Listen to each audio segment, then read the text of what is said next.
أعوذ بالله من الشيطان الرجيم.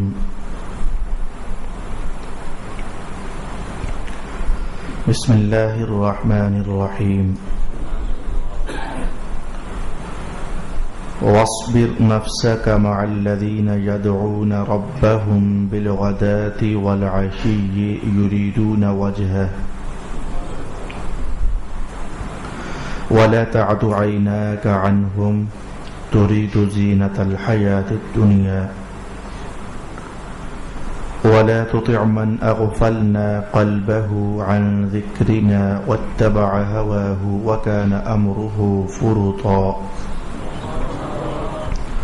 وقل الحق من ربكم فمن شاء فليؤمن ومن شاء فليكفر إنا أعتدنا للظالمين نارا أحاط بهم سرادقها وإن يستغيثوا يغاثوا بماء كالمهل يشفي الوجوه بئس الشراب وساءت مرتفقا إن الذين آمنوا وعملوا الصالحات إنا لا نضيع أجر من أحسن عملا أولئك لهم جنات عدن تجري من تحتهم الأنهار يحلون فيها من أساور من ذهب ويلبسون ثيابا خضرا من سندس واستبرق متكئين فيها على الأرائك نعم الثواب وحسنت مرتفقا صدق الله مولانا العظيم. الصلاة والسلام عليك يا سيدي يا رسول الله الصلاة والسلام عليك يا سيدي يا حبيب الله الصلاة والسلام عليك يا سيدي يا شفيع المذنبين وعلى آلك وأصحابك يا سيدي يا رحمة للعالمين.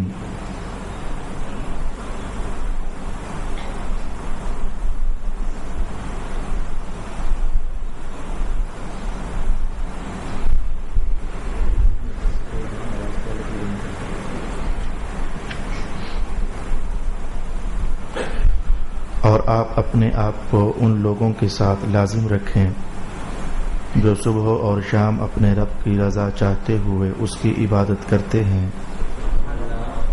اور اپنی آنکھیں ان سے نہ ہٹائیں کہ آپ دنیاوی زندگی کی زینت کا ارادہ کرتے ہوں اور آپ اس شخص کا کہا نہ مانیں جس کا دل ہم نے اپنی یاد سے غافل کر دیا ہے. اس نے اپنی خواہش کی پیروی کی اور اس کا معاملہ حد سے بڑھ گیا. اور آپ کہیے حق تمہارے رب کی طرف سے ہے، سو جو چاہے ایمان لائے اور جو چاہے کفر کرے. بے شک ہم نے ظالموں کے لیے ایسی دوزخ تیار کر رکھی ہے جس کے شعلوں کی چار دیواری ان کا احاطہ کرے گی. اگر وہ فریاد کریں گے تو ان کی فریاد اس پانی سے پوری ہوگی جو پگھلے ہوئے تانبے کی طرح ہوگا، جو ان کے چہروں کو جلا دے گا. وہ کیسا برا مشروب ہے اور وہ دوزخ کیسی بری آرام کی جگہ ہے.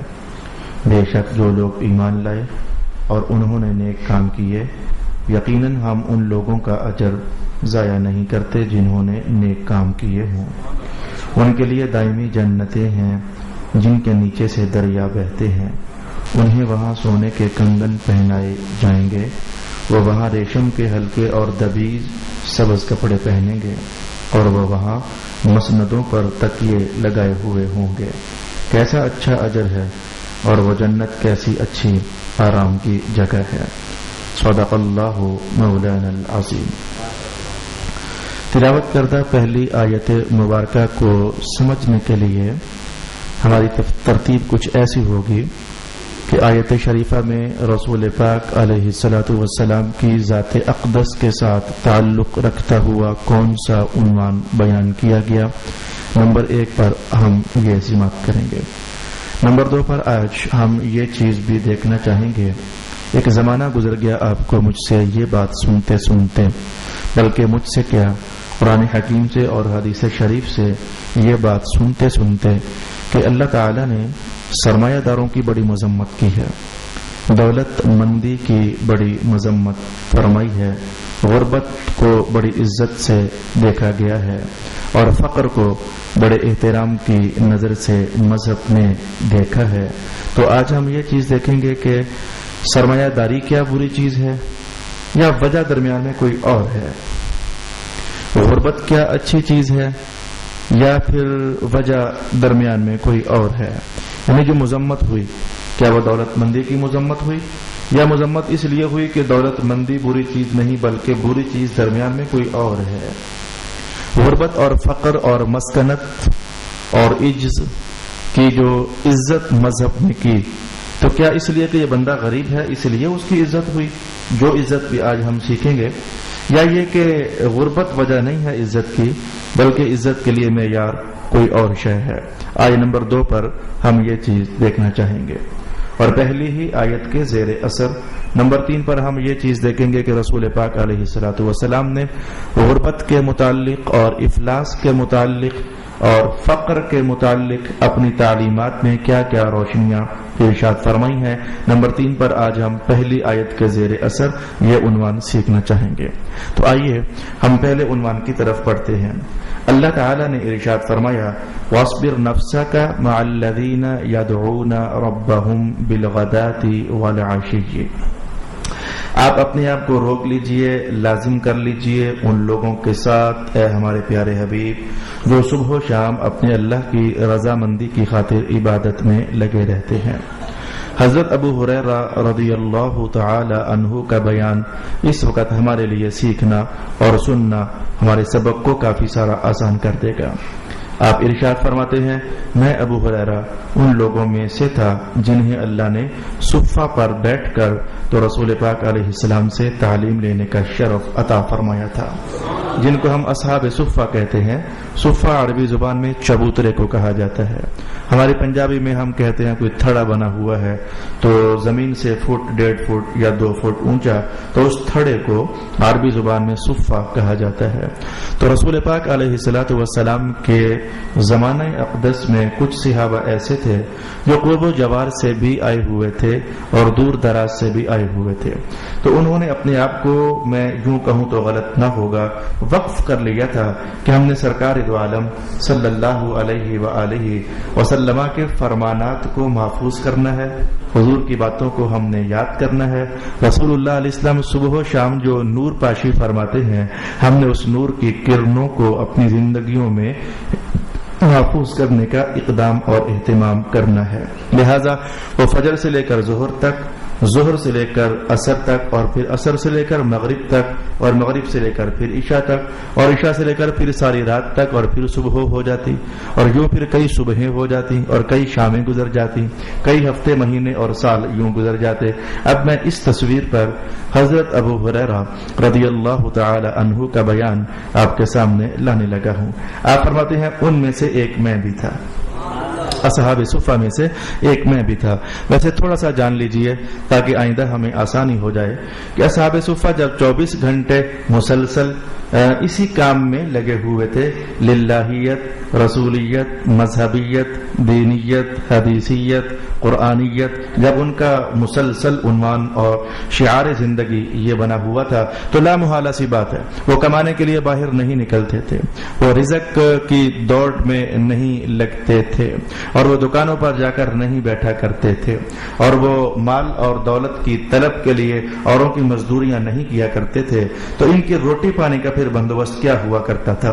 رسول پاک علیہ الصلوۃ والسلام کبھی ایسا ہوتا کہ رسول پاک علیہ الصلوۃ والسلام اپنے مالدار صحابہ کو آج یوں کلام کر کے ارشاد فرما دیتے جس کے پاس ایک بندے کا کھانا ہے وہ یہاں سے ایک ساتھ اور لے جائے، جس کے پاس 2 کا کھانا ہے وہ یہاں سے 2 لے جائے، جس کے پاس 4 کا کھانا ہے وہ یہاں سے 4 لے جائے۔ مانا یہ تھا کچھ وہ صبر کرے کچھ اس کا نظام چل جائے۔ تو اس طریقے سے رسول پاک علیہ السلام اپنے اصحاب کو، جو صفہ والے اصحاب تھے، انہیں سرمایہ دار صحابہ کے ہاں بھجوا دیا کرتے تھے۔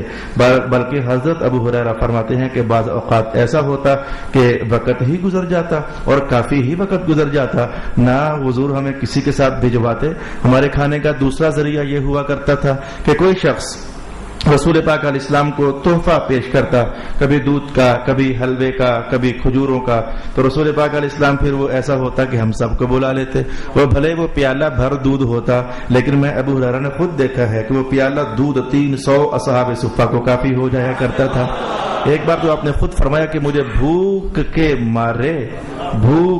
مارے بعض اوقات میرا حال یہ ہو جاتا کہ میں اپنے پیٹ کو زمین پر لگا لیتا، کبھی یعنی زمانہ گزر جاتا، نہ تو ادھر کوئی تحفہ آتا اور نہ حضور ہمیں کسی کے ساتھ بھیجتے، وہ زمانہ 2 دن ہو جائیں یا 3 دن ہو جائیں، ہم اس دور میں صبح سے لے کر شام تک بھوک کاٹ لیں تو خود ہی اپنے آپ پر ترس آنے لگ جاتا ہے، یار آج میں نے صبح سے کچھ نہیں کھایا، او ہو کتنا مظلوم انسان ہوں میں۔ تو پھر 2 دن گزر جاتے یا 2.5 یا 3 دن گزر جاتے تو حضرت ابو ہریرہ فرماتے ہیں کہ میں خود اپنا پیٹ زمین پر الٹے پیٹ لیٹ جاتا، کچھ تو پیٹ دبے گا اور معدے کو تسکین حاصل ہوگی۔ کبھی کبھی رسول پاک علیہ السلام کے ہاں دودھ کا ایک پیالہ آتا تو حضور مجھے ہی ارشاد فرماتے کہ ذرا سب کو بلا لاؤ۔ آپ فرماتے ہیں ایک بار تو عجیب ہو گیا، جب حضور نے مجھے فرمایا کہ سب کو بلا لاؤ تو میرے دل میں خیال آیا کہ اب حضور مجھے ہی فرمائیں گے اچھا ابو ہریرہ ان کو پلاؤ بھی، اب اگر میں ان کو پلانے لگ جاؤں گا تو پیالہ دودھ کا ہے یہ تو ختم ہو جائے گا، تو پھر میرے حصے میں کیا آئے گا؟ یہ خیال میرے ذہن میں آج گردش کر رہا تھا، تو آخر وہی ہوا جو میں سوچ رہا تھا۔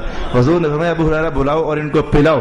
میں نے ایک طرف سے پلانا شروع کر دیا، لیکن یہ کیا تھا، میں یہ کیا دیکھ رہا تھا، ایک صاحب کو پلایا، پیالہ آگے گردش کرتے ہوئے پہنچا تو دودھ پھر پورا ہو گیا، پیالہ پھر گردش کرتے ہوئے آگے پہنچا تو دودھ پھر پورا ہو گیا۔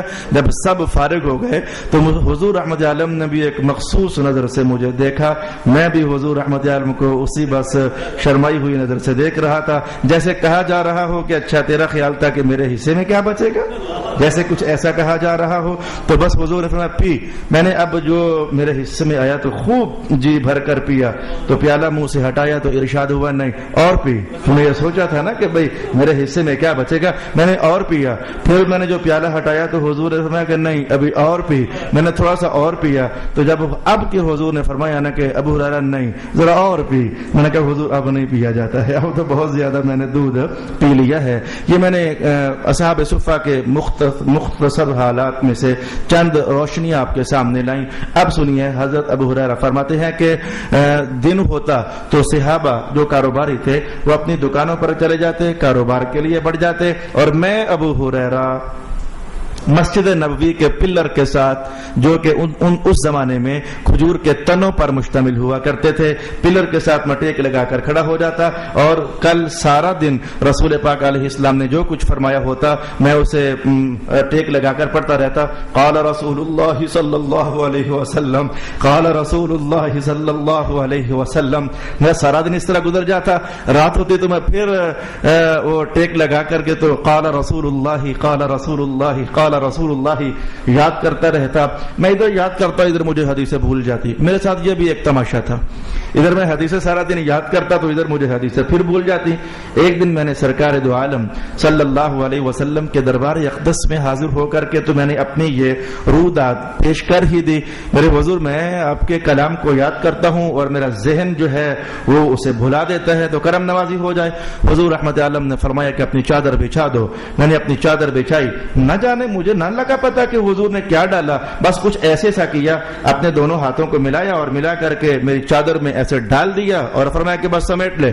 اب مجھے نہیں پتا کہ اس میں حضور نے کیا ڈالا تھا، میں نے وہ چادر سمیٹ لی، میں نے بھی نہ پوچھا حضور آپ نے ڈالا کیا ہے، میں نے وہ چادر سمیٹ لی، بس وہ دن گیا اور آج کا دن آیا۔ اب ادھر حضور جو بات بھی ارشاد فرماتے ہیں یہ ابو ہریرہ محفوظ کر لیتا ہے، اور پھر یہاں تک آپ کے علم کا عروج ہوا کہ جو میں تمہیں بتا چکا وہ تو بتا چکا، حضور کی باتوں میں سے جو حدیثیں تمہیں سنا چکا وہ تو سنا چکا، لیکن اس سے ہٹ کر حضور نے کچھ علم کا خزانہ مجھے ایسا بھی عطا فرمایا ہے کہ اگر میں تمہیں کہیں بتا دوں نا تو تم تاپ نہیں لا سکتے، تم تلوار پکڑ کر میرا سر کاٹ دو گے اور میری گردن قلم کر دو گے۔ اب آئیے، یہ تھے وہ اصحاب جو صبح سے لے کر شام تک ذکر اللہ میں محو رہتے، کبھی قرآن حکیم کی تعلیمات سے مستفید ہوتے، کبھی سرکار دو عالم صلی اللہ علیہ وآلہ وسلم کا کلام اپنے سینے سینے میں محفوظ کرتے. کبھی سبحان اللہ کی آواز گونج جاتی, کبھی الحمدللہ کا ورد مسجد نبوی کے اندر تلاوت ہو جاتا, کبھی اللہ اکبر کی صدا خاموش فضاؤں کو, اس کے سکوت کو اور جمود کو توڑ کر رکھ دیتی. اب ایسا ہوا کہ یہ صبح بھی ادھر رہتے, دوپہر بھی ادھر رہتے, شام بھی ادھر رہتے.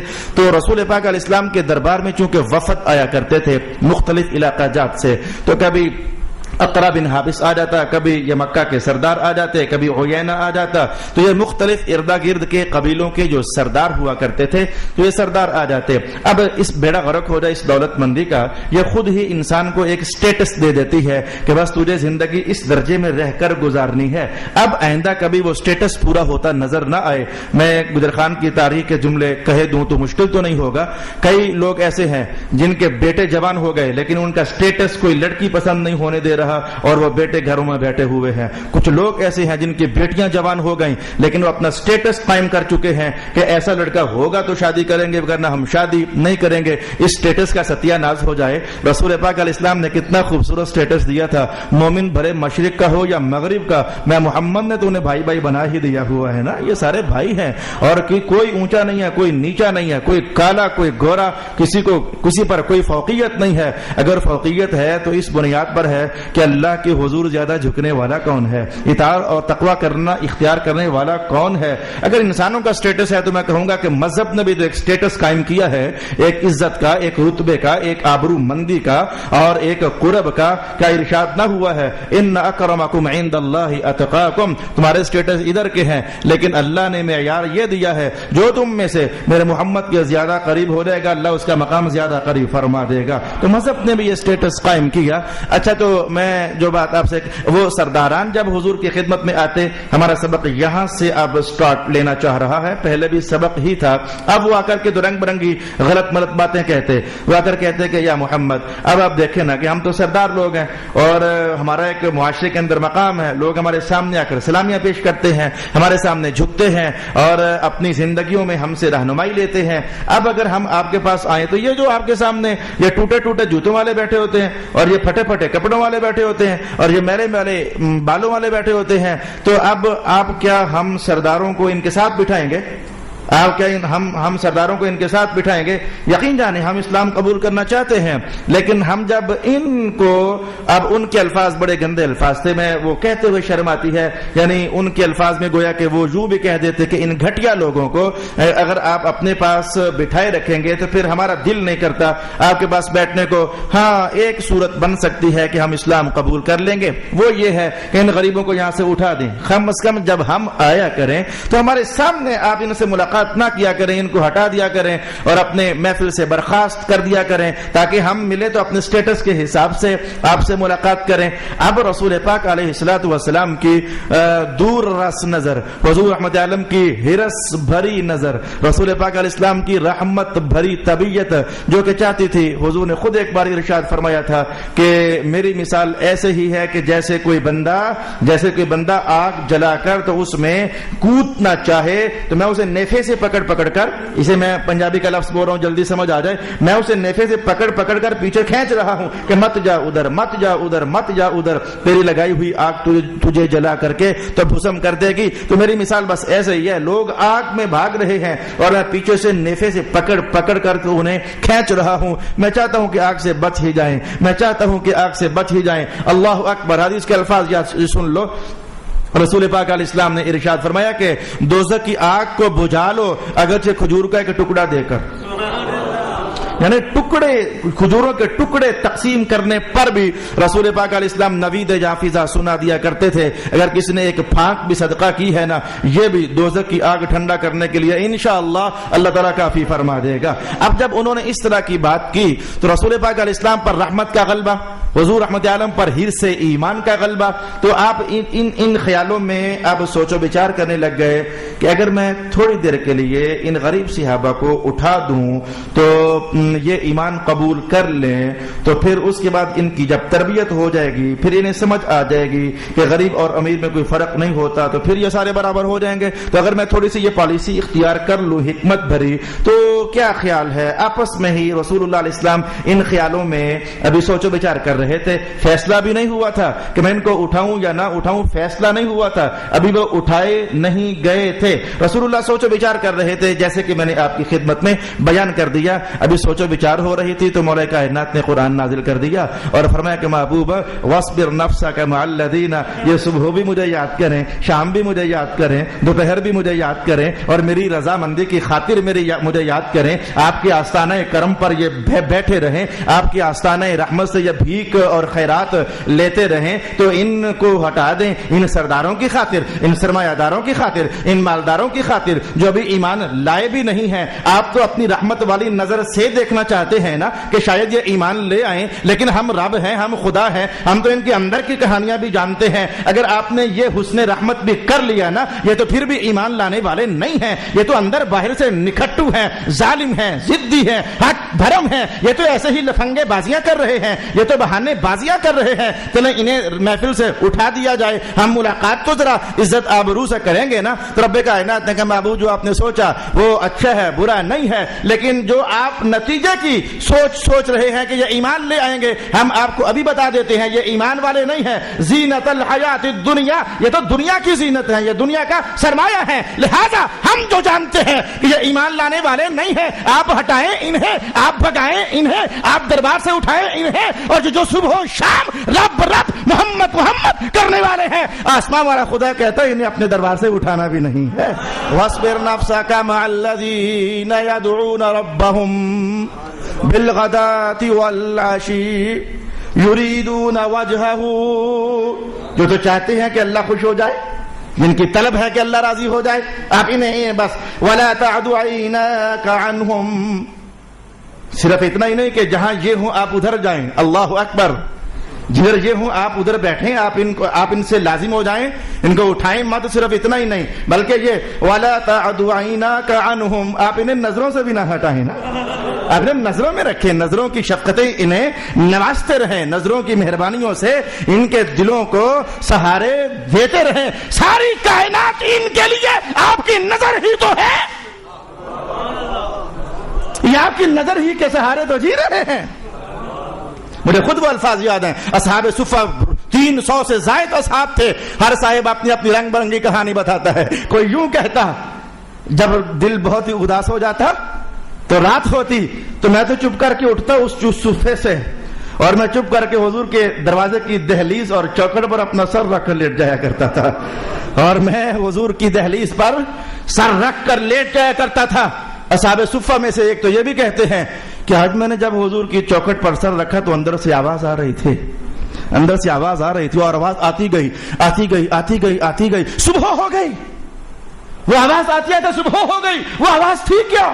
رسول اللہ علیہ السلام قیام میں تھے اور تلاوت یہ تھی ان تعذبهم فانهم عبادك وان تغفر لهم فانك غفور رحیم، مولا تو عذاب دے گا تو بندے تیرے ہی ہیں، معاف کر دے تو غفور بھی تو ہے نا۔ یہ صبح تک یہ تلاوت رسول پاک علیہ الصلوۃ والسلام کی چلا کرتی تھی، اور مصطفیٰ جان رحمت کی شان دل بھری بھی دیکھیے، جب کبھی سفر سے آپ واپس آتے، اصحاب صفہ لیٹ چکے ہوتے تو حضور رحمت عالم پبوں کے بل بعض اوقات چلتے، یہ میرے غلام سارا دن پڑھ پڑھا کر تھکے ہوئے ہیں، میرے پاؤں کی آہٹ سے کہیں ان کی نیند ہی کھل نہ جائے نا، ان کی آنکھ ہی بیدار نہ ہو جائے۔ یہ کیسا محبت کا رشتہ تھا۔ ایک دن پھر جب حضور رحمت عالم یہ آیت نازل ہوئی کہ انہیں نہیں اٹھانا، انہیں کے ساتھ رہنا ہے، فوراً رسول اللہ علیہ السلام اپنے کاشانہ نبوت سے باہر تشریف فرما ہوئے، اور باہر آ کر جو تصویر دیکھی تو یہ وہی جو قرآن نے کہا تھا کہ وہ جو صبح و شام عبادت میں ہوتے ہیں، جو تصویر قرآن نے کہی تھی، حضور نے دیکھا سر جھکے ہوئے ہیں، کوئی قیام میں ہے، کوئی رکوع میں ہے، کوئی سجدے میں ہے، کوئی ذکر اللہ میں ہے، کوئی کتاب اللہ کی تلاوت میں ہے۔ یہ تصویر دیکھی نا تو حضور پاس بیٹھنے سے پہلے آپ نے یہ جملہ ارشاد فرمایا، اے اللہ تیرا شکر ہے تو نے میرے غلاموں میں ایسے اونچے غلام بھی پیدا فرما دیے ہیں کہ جن کے ساتھ بیٹھنے کا حکم تو میں محمد کو ارشاد فرما رہا ہے۔ اے اللہ تیرا شکر ہے، اے اللہ تیرا شکر ہے تو نے مجھے ایسے جان نشین، ایسے غلام اور ایسے ایمان والے عطا فرما دیے کہ جن کے ساتھ بیٹھنے کے لیے تم مجھے حکم ارشاد فرما رہا ہے۔ وَاصْبِرْ نَفْسَكَ مَعَ الَّذِينَ يَدْعُونَ رَبَّهُمْ وَلَا تُطِعْ مَنْ أَغْفَلْنَا قَلْبَهُ عَنْ ذِكْرِنَا، ان کی بات نہ مانے، ان کے تو دل ہی غافل ہیں. وہ جو سرداران آتے تھے ان کے تو دل ہی غافل ہیں. وَاتَّبَعَ هَوَا، خواہش پرست لوگ. وَكَانَ أَمْرُهُ فُرُطًا، بہت حد سے تجاوز کرنے والے، ان کی بات نہیں ماننی ہے. یہاں تک میں آپ کو بتا پایا کہ اس آیت کا رسول پاک علیہ السلام کی ذات اقدس کے حوالے سے کیا تعلق اور کیا تاریخی پس منظر بنتا ہے، آپ نے سماعت کیا. فقراء صحابہ کو بڑی زیب و زینت اور احترام اور عزت کی نظر سے دیکھا گیا. سرمایہ داروں کو ڈانٹ دیا گیا، غافل ہیں. وَلَا تُطِعْ مَنْ أَغْفَلْنَا قَلْبَهُ، غافل ہیں، خواہش پرست ہیں، حد سے تجاوز کرنے والے ہیں. یہ تین انداز سے سرمایہ داروں کو ڈانٹا گیا. آئیے میں عنوان نمبر 2 کی طرف بڑھوں گا. دولت کا ہونا کیا برا ہے، اس لیے ڈانٹ پڑتی ہے. غربت کا ہونا کیا شان امتیازی ہے، اس لیے رتبہ بلند ہوتا ہے. غربت اور دولت کیا یہ وجہ ہے ذلت ملنے کی اور عزت ملنے کی، یا پیچھے راز کوئی اور ہے؟ میرا خیال ہے کہ اگر ہم غور کریں تو اس آیت میں دونوں راز ہمارے سامنے کھل جائیں گے. میں صرف اتنا نہیں کہہ سکتا غریب و مبارک ہو جائے، جی میں صرف اتنا نہیں کہہ سکتا غریب و مبارک ہو جائے آپ کی بڑی شان ہے، اتنا نہیں کہہ سکتا. وہ جن فقراء اور غرباء صحابہ کا قرآن نے حوالہ دیا ہے، ذرا اگلے الفاظ غور سے دیکھنا. وہ صرف فقیر نہیں تھے، صرف غریب نہیں تھے، صرف مفلس نہیں تھے، صرف کنگال نہیں تھے، صرف یہی نہیں تھا کہ درہم اور دینار ان کے پاس نہیں تھے، صرف کپڑے پھٹے ہونا ہی بات نہیں تھی، صرف جوتے ٹوٹے ہونا ہی وجہ نہیں تھی. قرآن حکیم نے جو سب سے پہلی خوبی ان کی بیان کی وہ یہ تھی، یدعون ربهم بالغداة والعشی، صبح و شام اللہ کی بندگی کے لیے جھکے رہنا. غربت کے ساتھ اگر عبادت جڑ جائے، غربت کے ساتھ اگر بندگی جڑ جائے، غربت کے ساتھ اگر سجدوں کی رونق بھی آ جائے، غربت کے ساتھ اگر دل کا درد بھی جڑ جائے، غربت کے ساتھ اگر وہ رات کی تاریکی اور رات کا سکوت توڑ کر ہاتھ منہ دھو کر اللہ کے سامنے آہو فغاں اور درد بھرے نالے بھی آ جائیں، غربت کے ساتھ ساتھ اگر اللہ کے حضور میں ہاتھ اٹھنے کی سعادت مندی میسر ہو جائے، میں کہوں گا اس غریب کو مبارک ہے، اس فقیر کو مبارک ہے کہ اسے رب کائنات نے رسول اللہ کی نگاہ حرم میں اور حرم نگاہ میں جگہ عطا فرمائی ہے. وَلَا تَعْدُ عَيْنَاكَ عَنْهُمْ، اس غریب سے نظر نہیں ہٹانی ہے، جس کی صبح اللہ کے نام، جس کی شام اللہ کے نام، جس کی پیشانیوں سے سجدے کا نور ٹپکے، جس کی زبان سے اللہ کے نام کا گیت زمزمہ بن کر کے تو نکل آئے. یہ غریب وہ ہے جس کا اللہ کے ہاں مقام ہے. یہ ابھی میں نے مختصر کہا، انشاءاللہ العزیز ان قریب ہم مزید تفصیل جاننا چاہیں گے. اور پھر یریدون وجہا، وہ غریب عبادت کرتا ہے لیکن اللہ کی رضامندی کے لیے. اچھا کیا مالداری یہ وجہ ہے ذلت کی، ڈانٹ پڑنے کی؟ رب کائنات نے جو فرمایا کہ وَلَا تُطِعْ مَنْ أَغْفَلْنَا، غافل ہے سرمایہ دار، یہ دولت مند، یہ سردار غافل ہے، خواہش پرست ہیں اور یہ حد سے تجاوز کرنے والے ہیں. میرا خیال ہے کہ یہی جواب ہے ہماری گفتگو کا، ہمارے اٹھائے ہوئے سوال کا یہی جواب ہے جو ہم سیکھنا چاہیں گے. سب مالداری وجہ نہیں ہے. رب کائنات نے کہا مالداری جب آتی ہے دل غافل ہو جاتے ہیں. میں بتاتا ہوں آج پھر ایک بار زمانہ گزرا، میں نے عملاً تصویر بنا کر آپ کے سامنے رکھی تھی کہ دولت آتی ہے تو دل غافل کیسے ہو جاتے ہیں. میں بتاتا ہوں، عملاً بتاتا ہوں آپ کو. یہ دل غافل ہو جاتے ہیں سرمایہ داروں کے، اس لیے ان کی بات مت مانی ہے. اچھا یہ خواہش پرست ہو جاتے ہیں سرمایہ دار، اس لیے ان کی بات مت مانی ہے. اور یہ حد سے تجاوز کرنے لگ جاتے ہیں، اس لیے ان کی بات مت مانی ہے. سرمایہ داری وجہ نہیں ہے، سرمایہ کی تو عزت بھی کی گئی ہے قرآن حکیم میں، دولت کے ہونے کی عزت بھی کی گئی ہے قرآن حکیم میں. اگر آپ کی توجہ پڑھنا چاہے تو پہلا سپارہ اور پہلے سپارے میں سورۃ البقرہ پہلا رکوع بلکہ پہلا پیج آیت نمبر 2 سننا چاہو گے. ارشاد گرامی ہوا الف لام میم ذالک الکتاب لا ریب فیہ. آپ سنیے گا ھدی للمتقین، یہ کتاب ہدایت ہے متقین کے لیے. کون ہوتے ہیں متقین؟ الذین یؤمنون بالغیب ویقیمون الصلاۃ ومما رزقناہم ینفقون. وہ تو اللہ کے راستے میں خرچ کرتے ہیں، بڑے تقوی دار ہوتے ہیں، تو سرمایہ ہوگا تو خرچ کریں گے نا. مما رزقناہم ينفقون، جو اللہ کے راستے میں خرچ کرنے والے سرمایہ دار ہیں یہ برے نہیں ہیں، یہ تو ایمان والے ہیں، یہ تو تقوی اختیار کرنے والے ہیں۔ میں ایک اور حدیث کے الفاظ کہوں گا پھر ہم بات کو آگے بڑھائیں گے۔ آج غریب صحابہ حضور کے دربار میں کیا نہیں آئے تھے اور انہوں نے آ کر کے یہ شکوائے درد اور شکوائے محبت نہیں کیا تھا؟ یا رسول اللہ ذهب اہل الدثور بالاجور، میرے آقا یہ جو دولت مند ہیں یہ اجر میں ہم سے آگے نکل گئے۔ دولت مند، یہ سوال ہوا دولت مندوں کے متعلق، یہ دولت مند اجر میں ہم سے آگے نکل گئے۔ حضور نے پوچھا کیا ہوا؟ انہوں نے کہا تھا حضور یصلون کما نصلی ویصومون کما نصوم، وہ روزہ رکھیں ہم روزہ رکھیں، کام برابر، دونوں کو اجر ملا۔ وہ نماز پڑھے ہم نماز پڑھیں، کام برابر، دونوں کو اجر ملا۔ ولکنہم یا رسول اللہ ينفقون اموالہم فی سبیل اللہ، لیکن میرے حضور بات یہ ہے کہ وہ پیسہ خرچ کرتے ہیں اللہ کے راستے میں، ہمارے پاس دولت ہے نہیں ہے، تو لہذا پھر اب ہم ان سے پیچھے رہ گئے، وہ اجروں میں ہم سے آگے نکل گئے، تو یہ دولت مندی کی تعظیم ہوئی یہاں۔ سنیے جملہ ایک، میرا وہ ایک جملہ آپ کو سمجھانے کے لیے مفید ہوگا۔ دولت مندی کا ہونا یہ قابل مذمت نہیں ہے، قابل مذمت یہ ہے کہ دولت مندی آئی اور پھر دولت کا حق ادا نہیں کیا۔ اس پیسے میں، سرمایہ میں جو اللہ نے حقوق لازم فرمائے، بندے نے وہ حقوق ادا نہ کیے، یا سرمایہ آیا تو پھر سرمایہ کے آنے کے بعد اللہ کے حقوق پائمال ہونے لگ گئے۔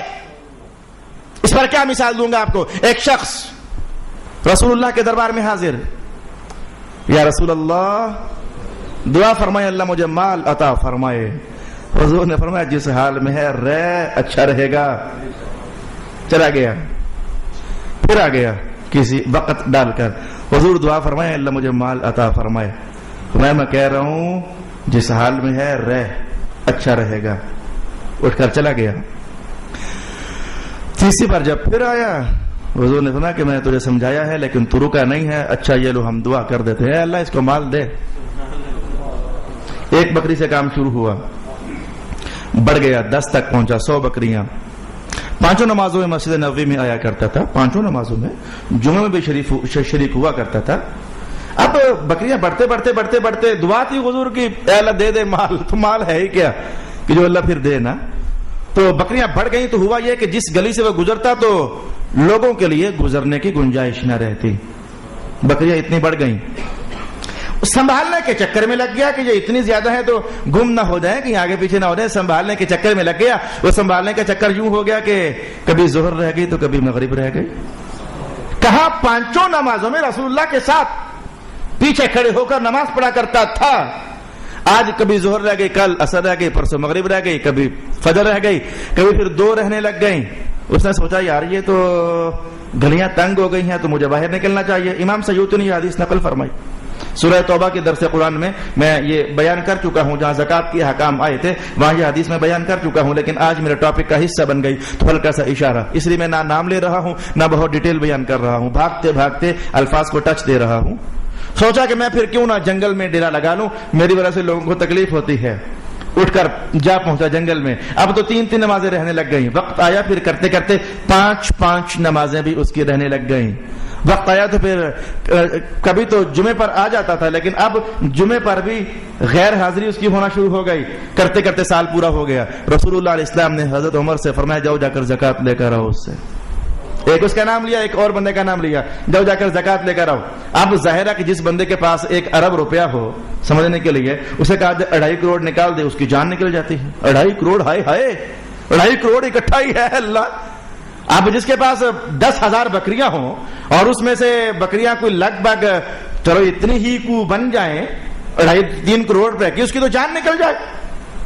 اچھا تو حضرت عمر ابن الخطاب گئے اور جا کر کہا بھائی آتوا الزکاۃ الذی حق اللہ فی اموالک، مال نکال زکات۔ اب اسے جب اتنی ساری بکریاں بطور زکات دینی پڑی تو ہلکا سا گھبرا گیا، بلکہ ٹھیک ٹھاک گھبرا گیا، تھوڑا سا پہلے بہانہ مارا اور کہا کہ اچھا آگے اس سے لے آؤ پھر میں واپسی کر دیتا ہوں۔ پہلے اتنی بات کہی، جاؤ اس سے جو اگلا بندہ حضور نے نامینیٹ کیا ہے پہلے اس سے لے آؤ پھر میں دیتا ہوں۔ آپ نے کہا چلیں ٹھیک ہے۔ آپ اس کے پاس گئے، اس اللہ کے بندے نے زکات پوری کی پوری ادا کر دی، واپس آئے، ہاں بھی آپ تو زکات نکال۔ کہنے لگا عمر یہ زیادہ ہے، لگتا ہے کہ میرے مال پر چٹی ڈالی جا رہی ہے، اتنی بنتی نہیں لیکن چٹی ڈالی جا رہی ہے۔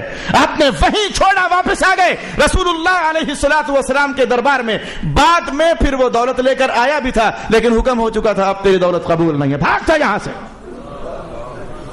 اب تیرا مال قبول نہیں ہے، اس کو بھگا دیا گیا۔ لیکن آپ نے محسوس کیا کہ جب سرمایہ آتا ہے حقوق اللہ پائمال ہونے لگ جاتے ہیں۔ کتنے لوگوں کو میں نے ایسا دیکھا اللہ نے کاروبار میں وسعت عطا فرما دی، انہیں سنبھالنے ہی سے فرصت نہیں ہے، جی نگرانی کر رہے ہیں، جی نوکر کھا جاتے ہیں، ملازم ہڑپ کر جاتے ہیں، پھر دیکھنا پڑتا ہے نا جی، دھیان رکھنا پڑتا ہے نا جی۔ انہی چکروں میں زندگی بیتتی چلی گئی اور انہی خیالوں میں کئی لوگوں کو موت نگل بھی گئی۔ یہ وہی بات تھی جسے قرآن حکیم نے کہا سنستدرجہم من حیث لا یعلمون، ہم انہیں آہستہ آہستہ ہلاکت کی طرف لے جا رہے ہیں لیکن انہیں پتہ نہیں ہے۔ یہ اپنے تئیں مال کی حفاظت کر رہے ہیں اور جو مہنگا ترین مال تھا ایمان، اسے ستیہ ناش کر رہے ہیں۔ جو مہنگا ترین تھا مال مصطفیٰ جان رحمت کی نظر، یہ ستیہ ناش کر رہے ہیں اپنے اس مال کا جو مہنگا ترین مال تھا اللہ کی رضا، یہ بیڑا غرق کر رہے ہیں اپنے اصل سرمایہ کا۔ مولا کائنات نے فرمایا کہ بس یہ ان کا دل غافل ہو جاتا ہے، وَلَا تُطِعْ مَنْ أَغْفَلْنَا، ان کا دل غافل ہو جاتا ہے۔ اگر نہیں سمجھے تو میں آپ کی دنیا کی عملی تصویر آپ کو بتاؤں، میں اپنی گھٹیا کہانی آپ کو سناتا ہوں، اپنی گھٹیا کہانی۔ میں بھی آپ جیسا انسان، آپ سے کہوں گا آپ کا دل ٹوٹے گا، مجھے پتا ہے کہ میں بھی آپ جیسا، آپ تو اونچا انسان لیکن میں چھوٹا انسان۔ میں جب اسٹوڈنٹ تھا تو مجھے خود یاد ہے کہ میرے پاس کچھ ایسا تھا ہی نہیں تھا کہ میں مصروف ہوتا، پڑھ کر فارغ ہوتا تو دل کرتا نا کبھی مسجد میں بیٹھ کر نعت پڑھ لیتا۔ یہ اسی دور کی کہانی ہے جب اللہ پاک مجھے دن میں 10-12 سپاروں کی تلاوت بھی عطا فرما دیتا۔ یہ اس دور کی کہانی ہے، یہ اس دور کی کہانی ہے کہ جب بے شمار درود و سلام بھی پڑھا جاتا۔ شادی ہوئی، آپ سنیے، شادی ہوئی، کچھ ٹائم تو بیوی کو دینا پڑے گا نا، کچھ ٹائم تو سبزی پر لگے گا نا، کچھ ٹائم تو ہنڈیا پکنے پر لگے گا نا، کچھ تو گھر سے آواز آئے گی کہ ختم ہے، بازار جاؤں گا نا۔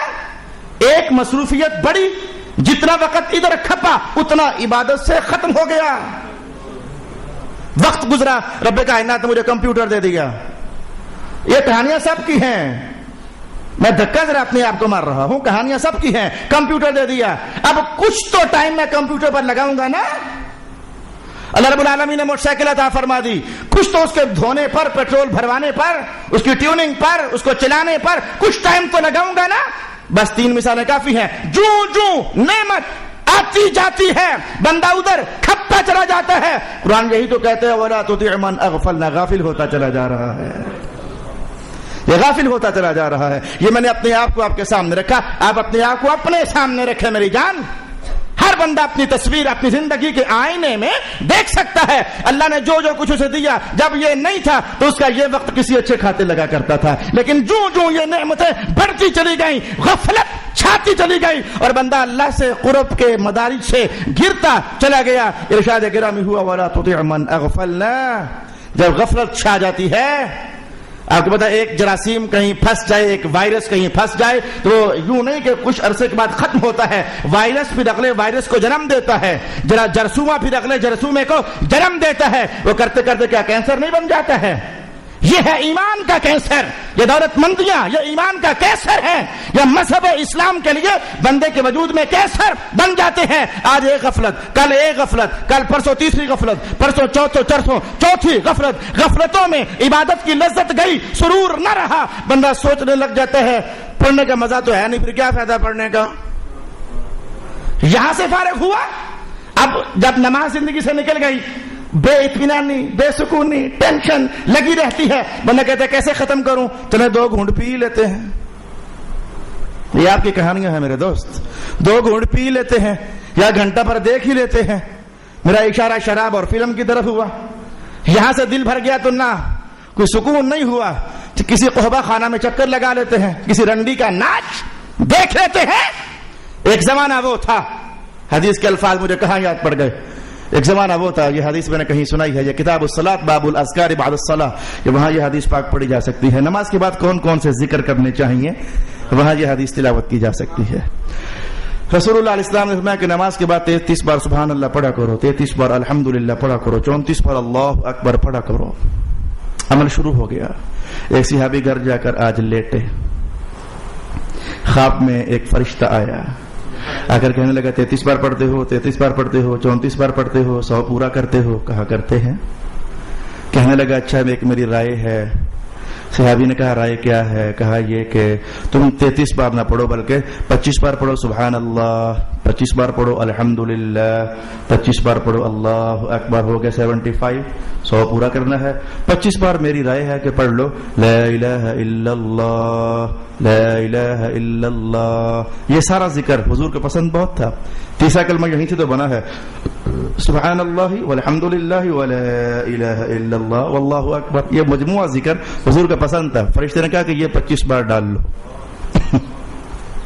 آپ کو کیا لگا کوئی غلط مشورہ تھا؟ اللہ کا نام ہی تو تھا، اللہ کا نام ہی تو تھا۔ لیکن جواب سنیے، جس کی خاطر میں نے یہ حدیث آپ کے سامنے پڑھی، جس کی خاطر یہ حدیث میں نے آپ کے سامنے پڑھی، صحابی کہنے لگے نعم، ہاں میں 25 بار لا الہ الا اللہ ڈال تو لوں گا، ولیکن بات یہ ہے کہ پہلے مصطفیٰ سے پوچھوں گا لازمی، حضور اجازت دیں گے تو ڈال لوں گا، نہیں اجازت دیں گے تو نہیں ڈالوں گا۔ لانے والا فرشتہ، لینے والا صحابی، جو نام دیا اللہ ہی کا تو تھا، لیکن اسلام کا عروج کبھی یہ تھا کہ اگر حضور سے ہٹ کر کوئی اللہ کا نام بھی دیتا تو غلامان محمد کہا کرتے تھے لے لیں گے لیکن پہلے سونے محمد سے پوچھیں گے ضرور۔ آج اے جوان تیری جوانی کے سودے ہو گئے، پوچھا کبھی رسول اللہ سے؟ تیری راتیں پلید ہو گئی، پوچھا کبھی رسول اللہ سے؟ تیرے دن گندے ہو گئے، پوچھا کبھی رسول اللہ سے؟ مغرب تمہارے گھروں میں گھس گیا، پوچھا کبھی رسول اللہ سے؟ تمہاری یہ پیشانی آج کسی اور کی دہلیز پر بوسہ زن ہونے لگ گئی، پوچھا کبھی رسول اللہ سے؟ آج تم اپنی ماؤں کے نہ رہے بیویوں کے غلام بن گئے، پوچھا کبھی رسول اللہ سے؟ آج تم مذہب کے علم سے بیگانے ہو کر کے تم تمام مغرب سے آنے والی کتابوں کو کھنگالنے لگ گئے، پوچھا کبھی رسول اللہ سے؟ ایسے میں قرآن کہے گا وَلَا تُطِعْ مَنْ أَغْفَلْنَا قَلْبَهُ عَنْ ذِكْرِنَا وَاتَّبَعَ هَوَاهُ۔ یہ خواہش پرست لوگ ہوتے ہیں، یہ سرمایہ دار خواہش پرست لوگ ہوتے ہیں، یہ غافل لوگ ہوتے ہیں، اور یہ غفلت اور ان کی خواہش پرستی حد سے بھی تجاوز میں انہیں لے جاتی ہے۔ وَاصْبِرْ نَفْسَكَ، دفع کرے پڑے انہیں، آپ ان کے ساتھ رہے نا جو صبح و شام اللہ اللہ کرنے والے ہوتے ہیں۔ وَاصْبِرْ نَفْسَكَ مَعَ الَّذِينَ يَدْعُونَ رَبَّهُمْ۔ میں نے آیات ذرا زیادہ تلاوت کر دی، میں تو چاہتا تھا کہ سبق سمیٹ لوں، لیکن کچھ اللہ کی تقدیر غالب میں کچھ آگے نہ بڑھ سکا۔